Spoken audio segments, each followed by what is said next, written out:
শোন বিক্রম, সুমিত্রা আর কবিতা তো বড় হয়ে গেল। এখন তো ওদের একটা বিয়ের ব্যবস্থা করতে হবে। হ্যাঁ, তো বিয়ে দিয়ে দাও। আমরাও তো বলি আমরা আর কতকাল ওদেরকে টানবো। এবার তো ঘাট থেকে নামাতে হবে। এভাবে বলছিস কেন? যাই হোক শোন, পাশের গ্রামের জমিদার প্রতাপ সিং তার দুই ছেলের জন্য সুমিত্রা এবং কবিতাকে পছন্দ করেছে। বাবা গো বাবা, এত বড় ঘর থেকে প্রস্তাব এসেছে, ওরা সেখানে গিয়ে থাকতে পারবে নাকি? কেন পারবে না? তবে ওরা যৌতুক চেয়েছে। ভাবছি কিছু জায়গা জমি বিক্রি করে সুমিত্রা এবং কবিতার জন্য যৌতুকের ব্যবস্থা করব। তুমি কি পাগল হয়ে গেছো নাকি? ছোটবেলা থেকে ওদের জন্য কম খরচ করনি তুমি, এখন আবার জায়গা জমি বিক্রি করবার কথা ভাবছো? বিক্রি করব না তো কি করব? যাই হোক, তুই কি বলবি সেটা আমি বুঝে গেছি। আমার জায়গা জমি আমি বিক্রি করব, তোর থেকে অনুমতি নিতে হবে না আমাকে, যত সব। কি বললে তুমি? তোমার বাবার মাথা নষ্ট হয়ে গেছে নাকি? তিনি এখন জায়গা জমি বিক্রি করে দেবে ওই রাস্তার দুটো মেয়ের জন্য? তা নয় তো কি, আমাকে বলল আমার অনুমতি নেওয়ার প্রয়োজন নেই। আমি এ বাড়ির ছেলে, অথচ আমার থেকে অনুমতি নেবে না। সেই ছোট থেকে তোমাদের হাড় মাংস জ্বালিয়ে খেলো মেয়ে দুটো, আমাকেও তো কম জ্বালায়নি, এখন আবার জায়গা জমি খেতে এসেছে। এখন কি করব তুমি সেটা বলো। আমি কোনোভাবেই আমার ভাগের জায়গাটা এইভাবে নষ্ট হতে দিতে পারি না। আমার নামও রাধিকা, আমিও দেখি তোমার বাবা কিভাবে যৌতুক দিয়ে ওই মেয়ে দুটোকে এখান থেকে পার করতে পারে। কিন্তু বিয়েতে যদি বাধা দিই তাহলে তো ওরা সেই আমাদের ঘাড়েই থাকবে। বিয়েও হবে, কিন্তু কোনো যৌতুক ওরা নিতে পারবে না। উল্টে ওই বাড়িতে গেলে ওদের সাথে কি হয় সেটা তুমি পরেই দেখতে পাবে। দেখো, যাই করো না কেন সাবধানে করো। বাবা যদি একবার জানতে পারে আমাদেরকে বাড়ি থেকেই বের করে দেবে। চিন্তা করো না তো তুমি, আমি তো আছি। আমি যতদিন আছি এই বাড়ি থেকে তোমার বাবা আমাদেরকে বের করতে পারবেন না। বেশ, তাহলে তাই। এই দেখো কতগুলো গহনা এখানে রেখে দিয়েছে। এত গহনা ওই দুই রাস্তার মেয়েকে দেওয়ার কোনো দরকার তুমি বলো তো? আমি আর কি বলবো, জানোই তো সব কিছু। যা করবার তাড়াতাড়ি করো না, বিয়ে বাড়ি চারিদিকে লোকজন, কেউ দেখে ফেলবে। তোমার হাতে যে পোঁটলাটা আমি দিয়েছি সেই পোঁটলাটা আমার হাতে দাও। আচ্ছা, আমি এই একটা কথা বলো তো, এই পোটলার ভেতরে আসলে কি ভরে এনেছো তুমি? আরে দাও তো একটা, একটা দিলেই হয়, এত নাটক করার কি আছে? কিন্তু তুমি একটা বার ভেবে দেখো, ওদের শ্বশুর বাড়ির লোকেরা যদি ভালো হয় তাহলে কিন্তু পুরো খেলাটা ঘুরে যাবে। সেটা তোমাকে দেখতে হবে না, তুমি শুধু দেখো আমি কি করি। আর সাথে করে যেই ব্যাগটা নিয়ে এসেছো সেই ব্যাগটাও বের করো। এবার হবে আসল মজা। তোমার বাবা আর ওই দুটো মেয়ে হাড়ে হাড়ে টের পাবে আমরা কি জিনিস। আমাদেরকে ঠকাতে চেয়েছিল না, এবার ওদের জীবন আমি নরক বানিয়ে দেব। তাও একটা কথা, চলো এখান থেকে দ্রুত চলো, কে যেন আসছে।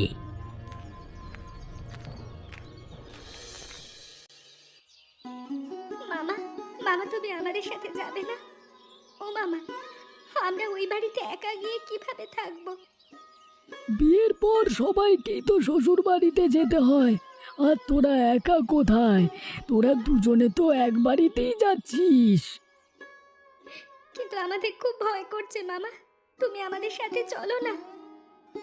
আমি যদি যেতে পারতাম তাহলে তো তোদের সাথে যেতাম, কিন্তু আমার তো কোনো উপায় নেই। মেয়েদের সাথে এই বাড়ি থেকে কেউ যেতে পারবে না। আমি বরং দুদিন পর যাব। মামা, তোমাকে অনেক মনে পড়বে। সেই ছোটবেলা থেকে বাবা মাকে যখন চিনতেও শিখিনি, সেই থেকে তুমি আমাদেরকে মানুষ করেছো। একদম তাই, আমরা তোমার নিজের মেয়ে না, তবুও কোনোদিন অভাব বুঝতে দাওনি। কে বলেছে তোরা আমার মেয়ে না? তোরা তো আমার মেয়ে, তোরা আমার আদরের মণি। তাহলে আমাদেরকে বিদায় দাও মামা, আমাদের যাওয়ার সময় হয়ে গেছে।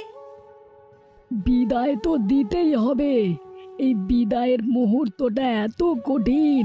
শোন, ওই বাড়িতে গিয়ে যদি তোদের কোনো সমস্যা হয় আমাকে জানাতে ভুলবি নে। আর কত তোমাদের উপর বোঝা হয়ে থাকবো মামা? এবার তো আমাদেরকে নিজেদের জীবনে নিজেদেরকে লড়াই করতে দাও। বাবা মা কোনো দিন তার সন্তানকে বোঝা মনে করতে পারে না। তোরা আমার কাছে সেই ছোটটি এখনো রয়ে গেছিস। তোদের আমি মন ভরে আশীর্বাদ করি, বেঁচে থাক। ওই ছোট লোকদের এত বড় আস্পর্ধা, আমাকে অপমান করে, প্রতাপ সিংকে অপমান করে। ওরা জানে না আমি কে, ওরা জানে না কোন বাড়িতে ওদের মেয়েদের বিয়ে দেওয়া হয়েছে। হ্যাঁ জানে বাবা, জানে, শুধু আমাদেরকে ঠকিয়েছে। এই মেয়ে দুটোকে পার করে দিয়েছে আমাদের বাড়িতে। হ্যাঁ, আমাদেরকে এভাবে ঠকালো আর আমরা ঠকে গেলাম, এটা আমি কোনো দিন হতে দেব না। আমিও প্রতাপ সিং, দেখি এই মেয়ে দুটো এ বাড়িতে কিভাবে শান্তিতে থাকতে পারে। আমিও বলছি বাবা, আমি এই অপমানের জবাব দেবই দেব। বিয়ে হয়ে গেছে, এখন কথা বললি তো ঘাড় ধাক্কা দিয়ে বাড়ির থেকে বের করে দেওয়া হবে, সেই কারণেই চুপ করে আছে। এই বাড়ির লোকজন তো দেখছি বড্ড শিয়ানা, কিভাবে মেয়েদেরকে ঘাট থেকে নামিয়ে দিল। হ্যাঁ, এই জন্যই তো বলেছিলাম কোনো ছোট লোকের ঘরে ছেলে বিয়ে দেব না। তোরা তো শুনলি না আমার কথা। এবার দেখ গ্রামের মানুষজন কি সব বলে, গহনার বদলে বাক্সের মধ্যে ভেন্ডির তরকারি। বাহ বাহ বাহ বাহ বাহ বাহ। এই ভেন্ডির তরকারিগুলো ওদেরকে খাইয়ে দাও। ছি ছি ছি ছি ছি, গয়নার বদলে কি আবার ভেন্ডির তরকারি দিয়ে দেয়? তুই এটা ভাব যে ওই গয়নার বাক্সে মাটি ভরে দেয়নি। মাটি ভরে দিলেও না হয় একটা কথা ছিল, কিন্তু ভেন্ডির তরকারি আর কোনো কিছুই পেলো না ওরা, যত সব। হ্যাঁ। বাহ, তুমি তো দেখছি খুব সুন্দরী। যতটা শুনেছিলাম তার থেকেও বেশি সুন্দরী তুমি। তোমাকে বিয়ের আগে দেখবার তো আর সৌভাগ্য হলো না। আপনি আমাকে না দেখিয়ে বিয়ে করে ফেললেন। যদি আমি সুন্দরী না হয়ে কুৎসিত হতাম? শোনো, বিয়ে হলো এমন একটা বন্ধন যার মাধ্যমে দুজন মানুষ একে অপরের সঙ্গী হয়। আমার সঙ্গী যেমনই হোক না কেন, আমার কাছে সে বিশ্ব সুন্দরী। আপনি খুব ভালো মানুষ, কিন্তু আপনাদের কিভাবে ঠকানো হয়েছে দেখে আমার খুব খারাপ লেগেছে। আমি নিশ্চিত এটা তোমার মামা নিজে করেনি, অন্য কোনো কাহিনী নিশ্চয়ই আছে। আমার মামা খুব ভালো মানুষ। শুনেছি জায়গা জমি বিক্রি করে দিয়েছিল যৌতুকের জন্য, আর আমরাও এই বিষয়ে কিছুই জানতাম না। সেটা আমি আগেই বুঝেছি, তবে তুমি চিন্তা করো না, ধীরে ধীরে সবকিছুই ঠিক হয়ে যাবে। কিছুই ঠিক হবে না। এই বাড়িতে এখন কি সহ্য করতে হবে সেটা আমি আর আমার বোন ভালো করেই বুঝি। শোনো, যাই হয়ে যাক না কেন, আমি তোমার পাশে আছি। আমি পাশে থাকলে তোমার আর কোনো ভয় নেই। আপনি আসলেই ভালো মানুষ। আমি আসলেই ভাগ্যবতী যে আপনার মতো একজন স্বামী পেয়েছি। দেখো মেয়েরা, তোমরা এই বাড়ির বউ হয়ে এসেছো, এখন বউদের দায়িত্ব পালন করো। বাড়ির সমস্ত কাজের লোকেদের আমি তাড়িয়ে দিয়েছি। ঠিক আছে মা, আপনি বলুন কি কি করতে হবে, আমরা দুজনে মিলে সমস্ত কাজ করে দিচ্ছি। যেই কাজ 10 জন কাজের লোক মিলেও করতে পারতো না, সেই কাজ নাকি দুজনে মিলে করে দেবে। যাই হোক, করে দিতে পারলে তো আমারই ভালো। আপনি চিন্তা করবেন না, আমাদের কাজ করার অভ্যেস আছে। তা তো থাকবেই, ছোট লোক বাড়ির মেয়ে না তোমরা? ছোট লোক বাড়ির মেয়ে না হলে কি আর গয়নার বদলে ভেন্ডির তরকারি ভরে দেয়? ছি ছি ছি ছি ছি ছি ছি ছি। বিশ্বাস করুন না, এই বিষয়ে আমরা কিছুই জানি না। এর পেছনে অবশ্যই কোনো ষড়যন্ত্র আছে। মামা আপনাদের জন্য জমি বিক্রি করে যৌতুক রেখে দিয়েছিল। যৌতুক? যৌতুকের কথা আসছে কোথায় এখানে? এটা তো উপহার, মেয়ের বাড়ি থেকে ছেলের বাড়ির জন্য উপহার। আমরা জমিদার বাড়ির মানুষ হয়ে যৌতুক নেব নাকি? কিন্তু সবাই তো জানে আপনারা যৌতুক নিচ্ছেন। কে জানে? কে বলেছে আমরা যৌতুক নিচ্ছি? আমরা যৌতুক নিলে গ্রামে মুখ দেখাবো কিভাবে? এটা তো উপহার।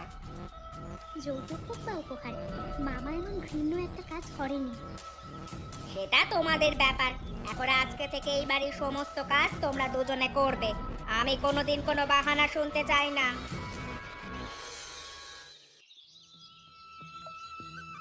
কি রে মা, তোদের এই অবস্থা কেন?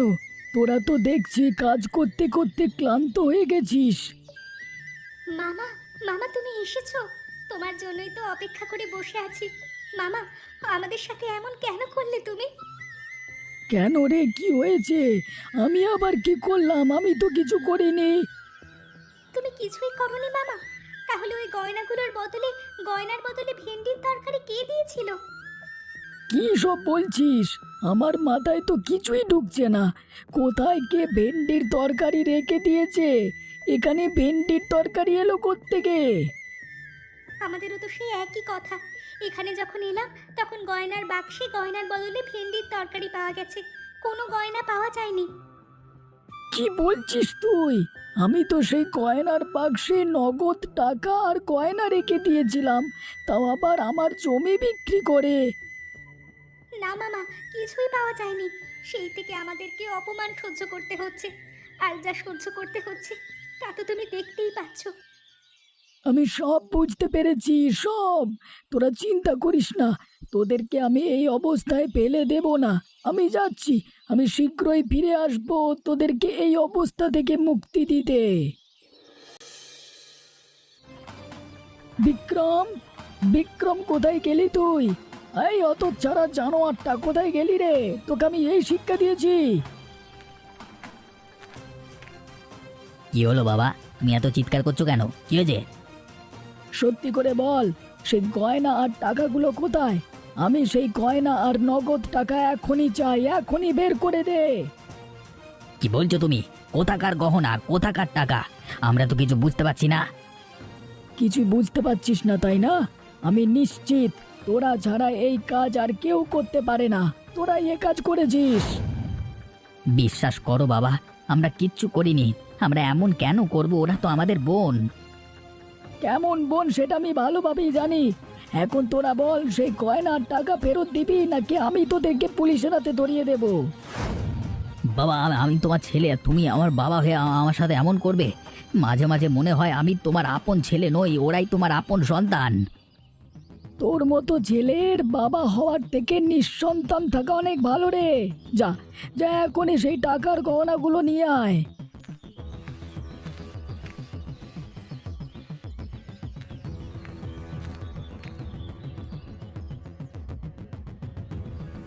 আজকে তুই যে কাজটা করেছিস একদম ঠিক কাজ করিসনি। এই কাজের জন্য সুমিত্রা এবং কবিতার কাছে তোদেরকে ক্ষমা চাইতে হবে, না হলে আমি ভুলে যাব আমার কোনো সন্তান আছে এবং তোদেরকে এই বাড়ি থেকে বের করে দিতে আমি বাধ্য হব। কি রে সুমিত, তুই তো বললি না তোর বৈবাহিক জীবন কেমন কাটছে? কিভাবে আর কাটবে? বিয়ের দিন কেমন একটা কাণ্ড ঘটলো সেটা তো নিজের চোখে দেখলি।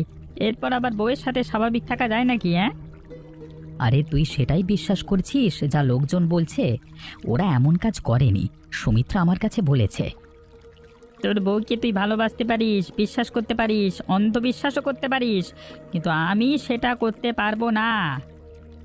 শোন, কোনো মেয়ে চায় না তার শ্বশুর বাড়িতে এসে কষ্টে থাকতে, তাই ওরা এমন করবার কোনো প্রশ্নই ওঠে না। বরং তুই ভুল করছিস, এখন কবিতার পাশে তোকে থাকা দরকার। এরকম ঠকবাজ মেয়ের সাথে আমার তো সংসার করতে ইচ্ছে করছে না। এভাবে বলিস না, শত হোক মেয়েটা তোর স্ত্রী, আর স্ত্রীর মর্যাদা রক্ষা করা তোর দায়িত্ব, এটা তুই ভুলে যাস না। তাহলে এখন আমার কি করা উচিত? তোর কি করা উচিত সেটা তুই নিজেই বুঝতে পারবি, আমি তোকে কি আর বলবো। তোর জীবনে সিদ্ধান্ত নেওয়ার দায়িত্ব তো আমার নয়, তোর সিদ্ধান্ত তোকেই নিতে হবে। আরে আপনি আবার কে? এখানে এভাবে হাজির হয়েছেন কেন? আপনি প্রতাপ সিং, আমি আপনার ছেলের বউয়েদের মামা।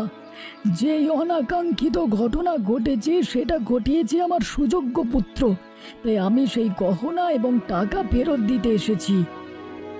বিয়ের দিন আপনারা দিতে পারেননি, এখন এখন দিতে এসেছেন? এখন এসব নিয়ে আমরা কি করব?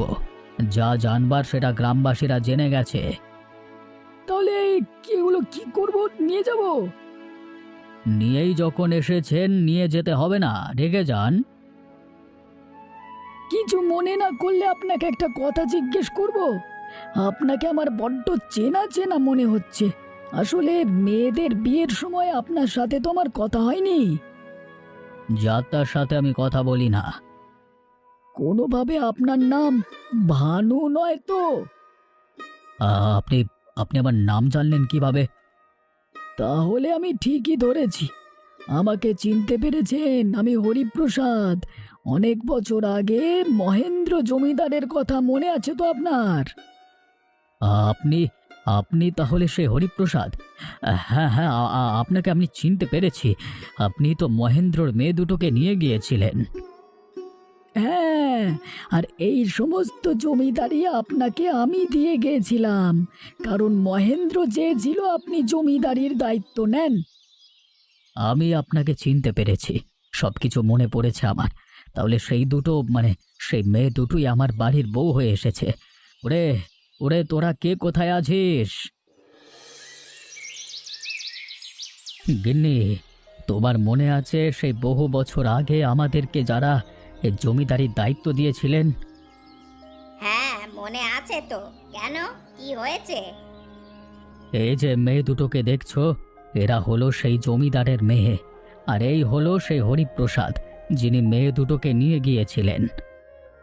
কি বলছো তুমি? ওরা ঘুরে ফিরে সেই আমাদের কাছে চলে এলো? আমি তো বুঝতেই পারিনি এমনটা ঘটবে। আর আমরা ওদের উপরে কত অন্যায় করেছি, অপমান করেছি। আজকে আমরা যা হয়েছি ওদের কারণেই তো হয়েছি। ওর বাবা আমাদের হাতে জমিদারির দায়িত্ব দিয়েছিল বলেই তো এই এত কিছু হতে পেরেছি আমরা। আমি তো সেটাই বলছি, তুমি বাড়ির সবাইকে বলে দাও, আজকে থেকে ওরা দুজনে এখানে রানীর হালে থাকবে। তুমি কোনো চিন্তা করো না, আমি যখন আছি ওদের কোনো সমস্যা আমি হতে দেব না। ওদের বাবার ঋণ আমরা পরিশোধ করতে পারিনি, ওদেরকে ভালো রেখেই আমি সেই ঋণ পরিশোধ করতে চাই। ওদের কারণে আমরা এত বড় হয়েছি, আবার ওদের কাছ থেকে আমরা যৌতুক নিয়েছি। ছি ছি ছি ছি, আমরা খারাপ কাজ করেছি। আমি আর কোনো দিন খারাপ কাজ করব না।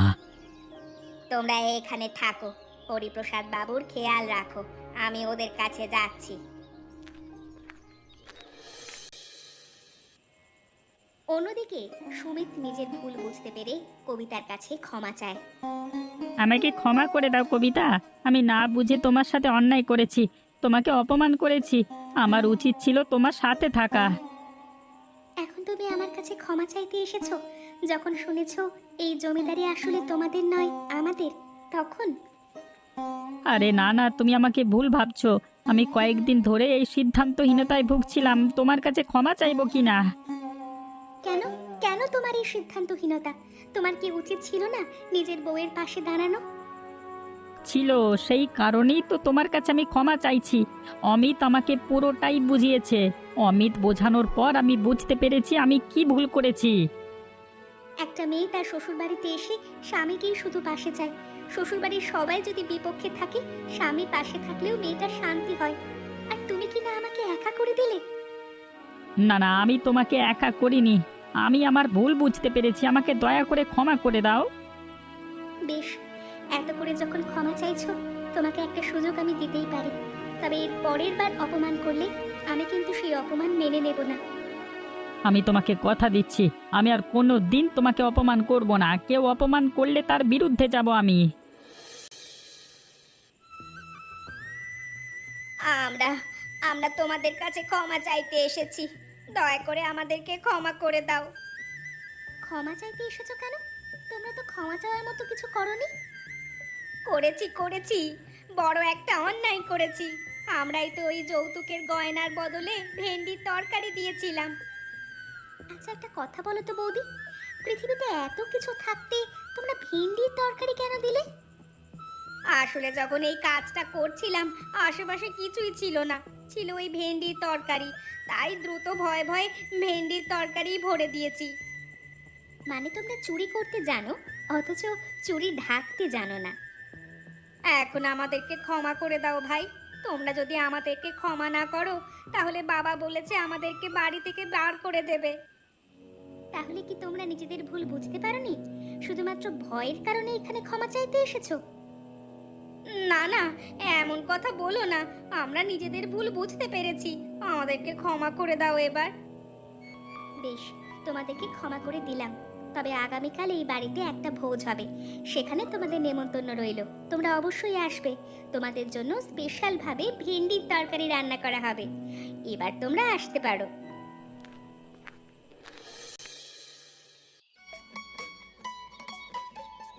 জমিদার বাড়িতে এত বড় একটা ভোজের আয়োজন হয়েছে, আজ তো খাসি রান্না করা হয়েছে, সেখানেই আজ তো খাসি না খেয়ে খাচ্ছি ভেন্ডির তরকারি।